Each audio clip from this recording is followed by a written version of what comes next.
আসসালামু আলাইকুম ওয়া রাহমাতুল্লাহি ওয়া বারাকাতুহু। প্রিয় ফরিদপুরবাসী, আপনারা জানেন আমি দীর্ঘদিন ধরে ফরিদপুর 4 আসনে সমাজসেবামূলক কাজ করে আসছি। এরপর আগামী নির্বাচনে আমি জাতীয় পার্টি থেকে নমিনেশন নিয়েছি এবং লাঙ্গল মার্কায় নির্বাচনে প্রতিদ্বন্দ্বিতা করছি। তো আমি বিভিন্ন জায়গায় নির্বাচনী প্রচারণায় গিয়ে বিভিন্ন গালাগালি এবং বিভিন্ন হুমকি ধমকির সম্মুখীন হচ্ছি।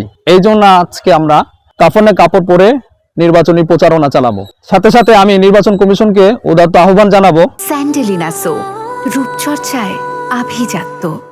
আপনারা জানেন যে সুষ্ঠু এবং অবাধ যদি নির্বাচনী পরিবেশ না হয় তাহলে কিন্তু আমরা নির্বাচনে অংশগ্রহণ করতে পারবো না এবং আমরা প্রচারণাও চালাতে পারবো না। তাই আমি নির্বাচন কমিশনের কাছে বিশেষভাবে অনুরোধ করব, আপনারা আমাদেরকে নির্বাচনী প্রচারণা চালানোর জন্য বিশেষভাবে আমাদেরকে সুন্দর পরিবেশ সৃষ্টি করে দিবেন।